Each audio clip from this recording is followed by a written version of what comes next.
Hey guys, this is Stef from Samayas. Welcome to my channel.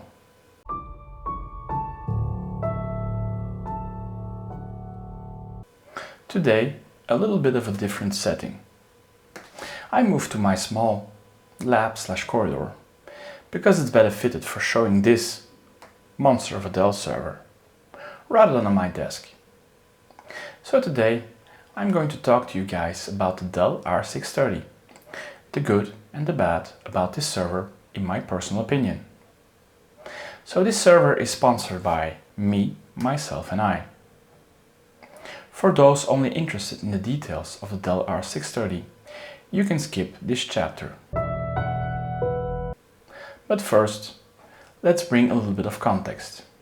For the last 20 years, I had a free VMware ESXi running on my 1U server in a data center.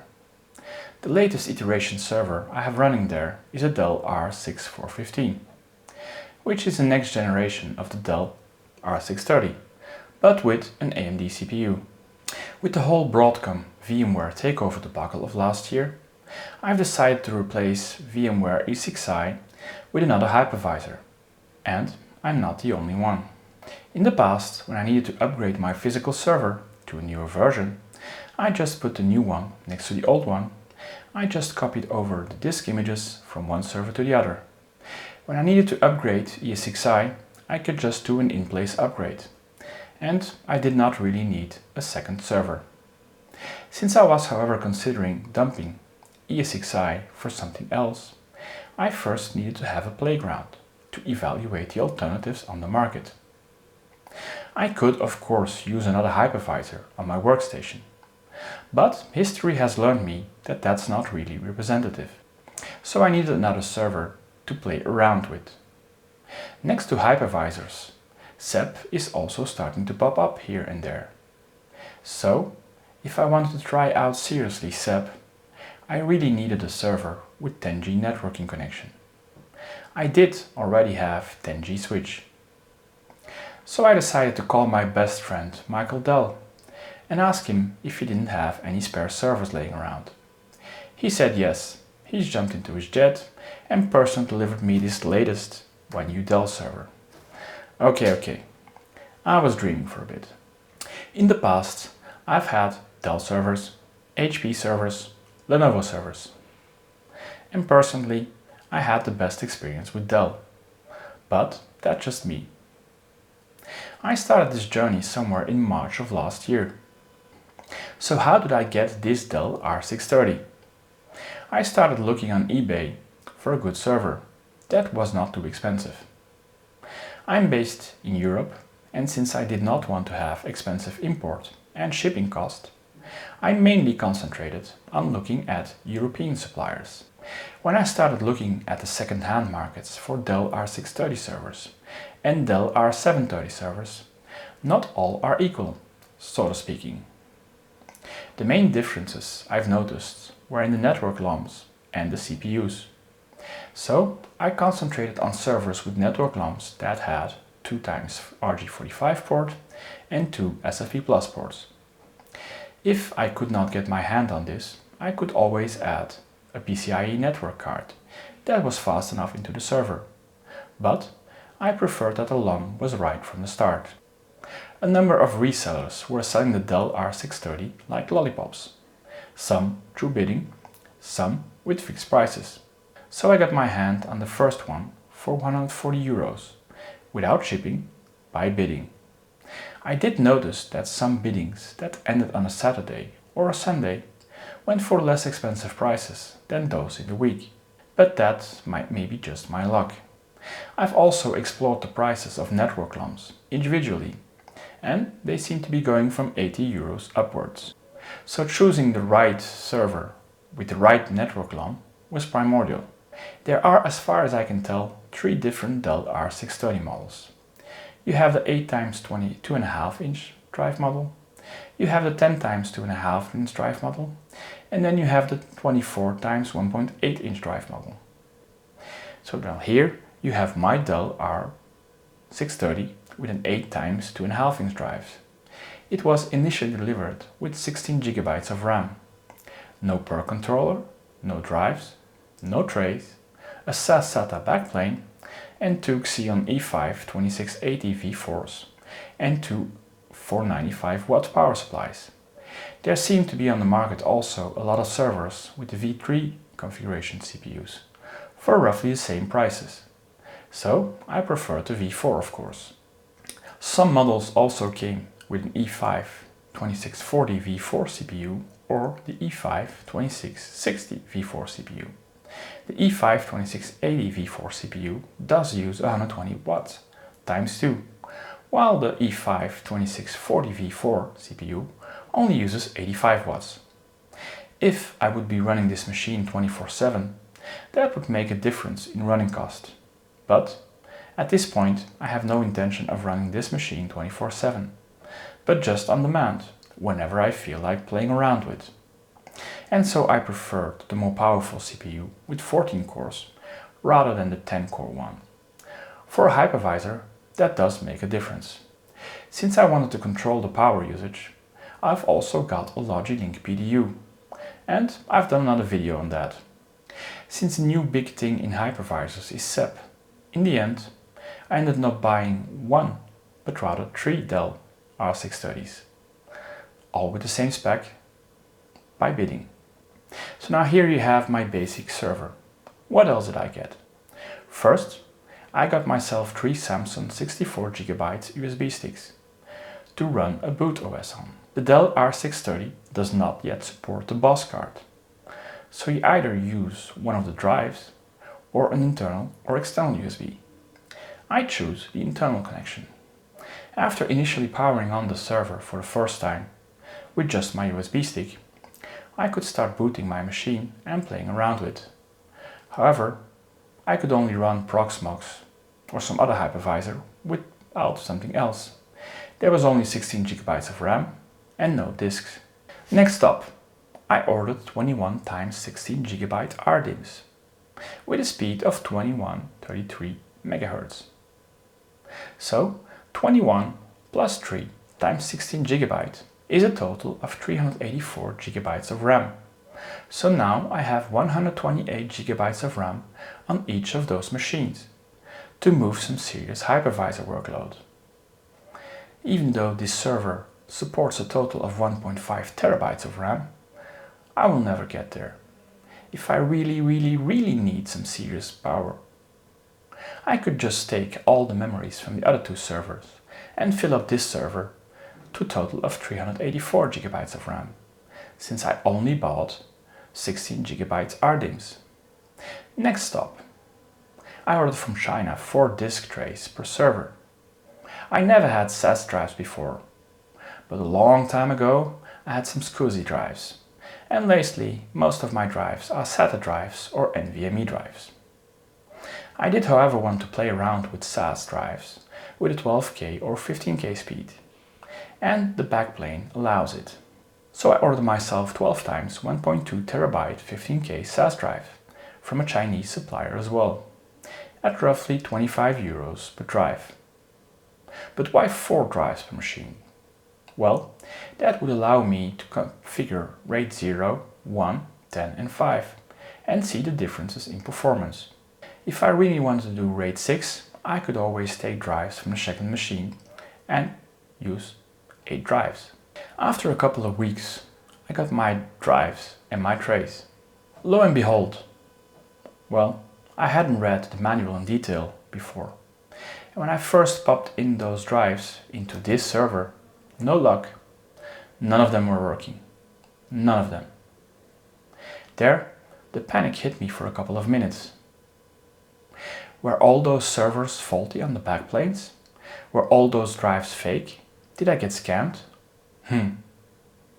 Well, luckily, by that time I had also bought a Dell R630 LFF with 24 x 2.5 inch drives and a per controller. When I tested those drives in that server, they were all working. So, at least the drives were working. I'll talk about the Dell R630 in another video as well. So after some troubleshooting, I figured out the problem. I got a server with an S130 RAID controller which is a software rate controller. So after some troubleshooting, I figured out the problem. I needed a real per controller on my Dell R630, which wasn't included. Out of the box, the Dell R630 has a software S130 rate controller, and I found out the hard way it only supports SATA drives. So I went back to eBay and I found 3 per controllers for roughly €50 a piece. But I also needed new cablings to connect my backplane to the new per controller. In the basic S130 configuration, the backplane is connected directly to the motherboard. With the new per controller, the backplane should be connected directly to the new per controller. Finding the per controllers was relatively easy. However, finding the right cables required for connecting the backplane to the per controller was a little bit more harder. The documentation here is quite fuzzy, and the cable item numbers are hard to find. And well, if you're like me who can't read or can't count, as you can see, this is an 8-drive model. Unfortunately, I ended up ordering a cable for a backplane with a 10 drives model. It's not that the cable was not going to work, but rather the cable was simply too short. Well, after a couple of weeks, I ended up receiving the right cable, and so I could finally start playing around with it. Okay, I'm lying a bit here. I also ended up buying a cheap 1TB 2.5 SSD drive, because I was fed up waiting to fix the SAS issue. So now I can also compare the differences in speed between SAS and SSD drives. And then finally, the pièce de résistance. Well, everybody's doing AIs these days. So I ordered 3 NVIDIA Tesla P4 cards for roughly €100 a piece. I know, I should better have ordered the NVIDIA Tesla T4. But that would be more expensive than the server itself, and I don't really need it. Maybe one day. The thing I love about those servers is the management interface. The IPMI iDRAC in the back. Once you got the server and all the hardware pieces in place, you can just drop the server in a basement or an attic or a server room and forget about it. You can do everything else remotely. When I initially got those servers, one of them wasn't correctly reset. And so unfortunately I couldn't get access to the iDRAC IPMI interface, since it wasn't getting an IP address. And since those servers all have VGA, and of course I don't have any VGA screens anymore, I had to get a special cable to be able to connect a small screen to it. I've done another video on that one as well. A cable was less cumbersome and less expensive than buying a new screen. When playing around with the iDRAC interface, I tried to replace the initial certificate with a domain certificate, but that also blocked the iDRAC. I haven't really resolved that issue yet. Once the not compatible certificate is installed, the only way to reset again is to keyboard, mouse and screen. So let's recap. I bought this server for €140. I bought 5 trays for €20. I bought 4 SAS 1.2 TB 15K drives for €100. I bought 1 TB SSD for €40. I bought a per controller plus cables for €85. And I bought 112 GB for €120. And that totals €533 for this server. So welcome to powering on this little server and hearing the Cesna noise.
So let's have a little look at the front of the server. As you can see, I did not get a bezel. As you can see on the top right, they lost plenty of space on the 8 drive model, which is taken up by 2 drives on the 10 drive model. So first, you have the power button, with a little LED indicating whether or not the server is on, assuming the server has current. Next, you have a small little hole, which is the NMI, which allows support personnel to reset certain things. You can only press it with a very thin, sharp object. The next accessible button is the identification button. There's one in the front and there's one in the back. If you press the front button, it starts blinking. It also starts blinking in the back. If you unpress it, it stops blinking. If you press the one in the back,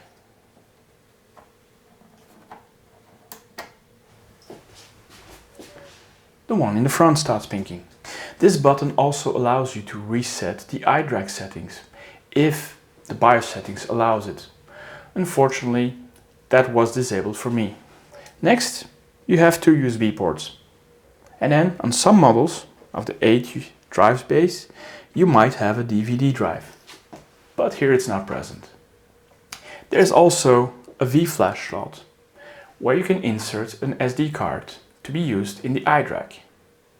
Depending on the scenario, you could use this to boot your system. Or you could just boot through a USB drive, or you could just mount an ISO remotely. That's up to you.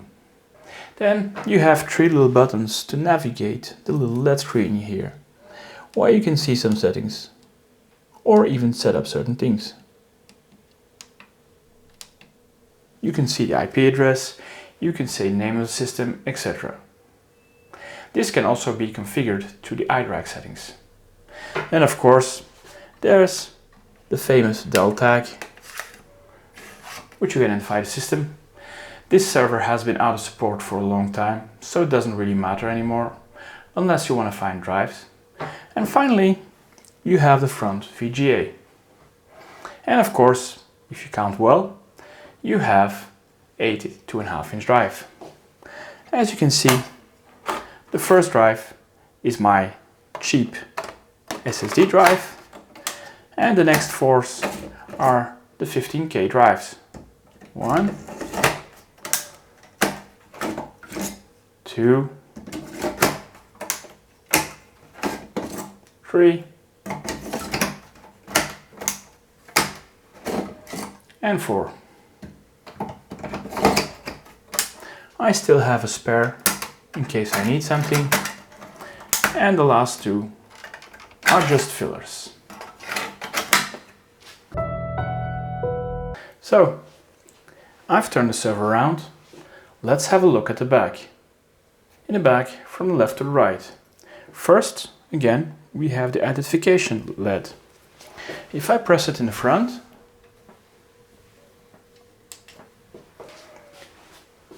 it starts blinking in the back. If I can stop it, I just press in the back and it stops blinking in the back and the front. Next, we have the iDRAC IPMI port. We'll see iDRAC further down the road. Next, we have a serial port where you can connect the serial cable. I don't know who would use these days, but then again, it's an older server. Next, we have a second VGA port. Then we have again 2 USB ports, 2 in the front and 2 in the back. As you can see, during the video at some point, I said that I put the Samsung USB stick inside the system. And I did. But at some point, I decided it was easier to get a second Samsung USB stick in the back as well, to be able to play around with multiple OSs and switch around without having to install certain things. The second one inside you'll see later. Then you have a LOM, where you have 2 SFP Plus ports and 2 RJ45. And of course, you have 2 power supplies, both of 495 watts. They can be configured for parallel use or in failover use. And lastly, you can clearly see there's a GPU card inside. Now let's unplug everything and open up and look from the top. So I completely switched to the second camera now. As you can see here, first we have the backplane. We have a possibility to put in a DVD drive if needed. We have the little controller that controls the SD card and the buttons.